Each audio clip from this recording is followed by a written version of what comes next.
This is video communication to Miss Cathy Ulrich, CEO of Northern Health.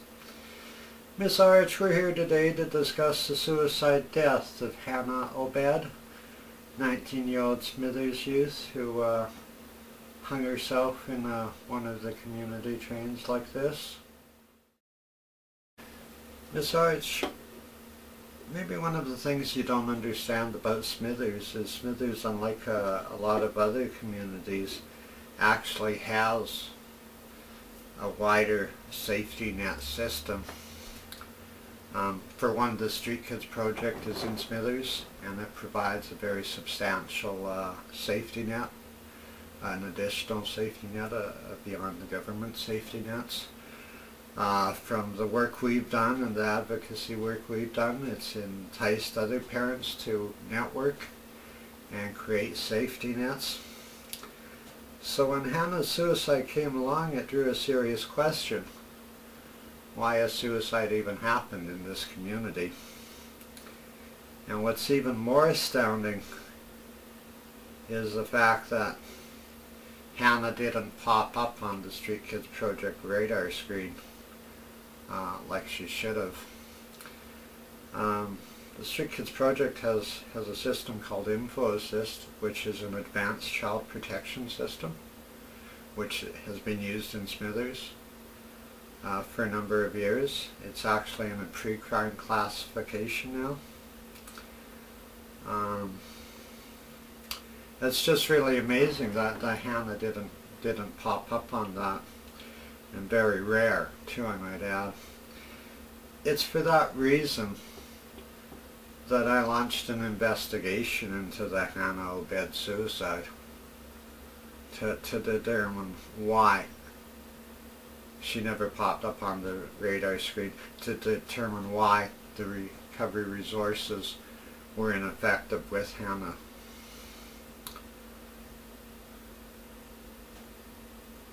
One of the things I do, which few people actually really see in the background, is I'm involved in a lot of work groups, and I do some lecturing. One of the things I lecture on is how no matter who you are or what you are, whether you're in an organization, as you walk through life, you leave an imprint, and that imprint tells us who you are.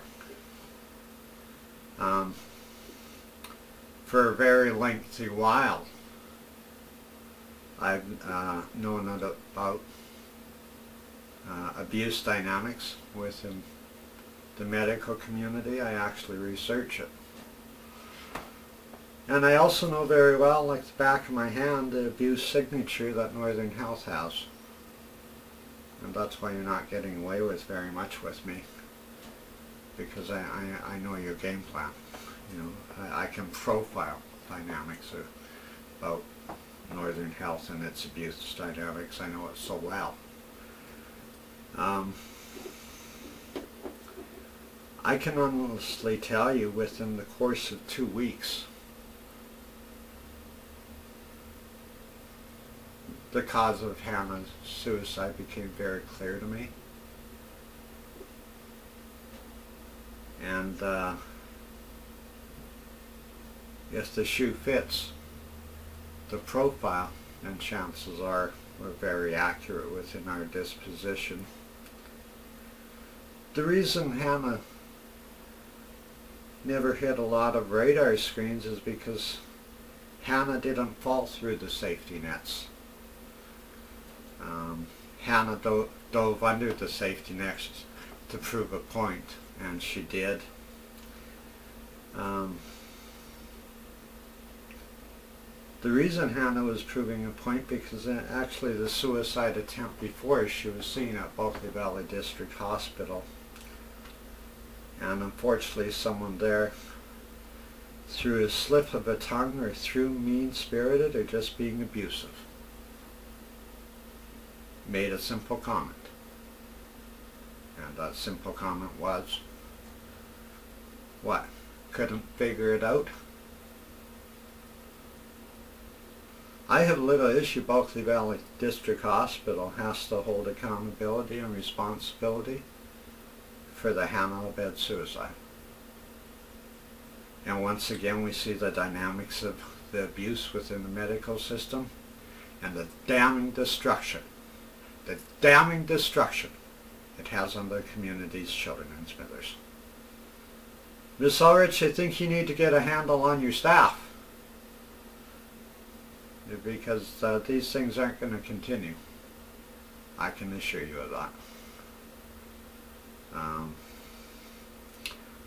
Although personally I didn't know Hannh, I think Hannh had a right to life. I think Hannh had a right to the very, very best in medical treatment. And the problem with Northern Health is much like Canada's National Police Force. You've lost a lot of your core values. It's not your job. It's not your job to sit there and bully and beat up victims in need of medical care. It's not your job to be judgmental. What is your job is to medically treat people without all the abuse. And you're having a problem with that. And I'm in your face because of it. I think you need to address your abuse dynamics before you kill someone else. And that's the story here today. Miss Ulrich, CEO of Northern Health Authority. Good day.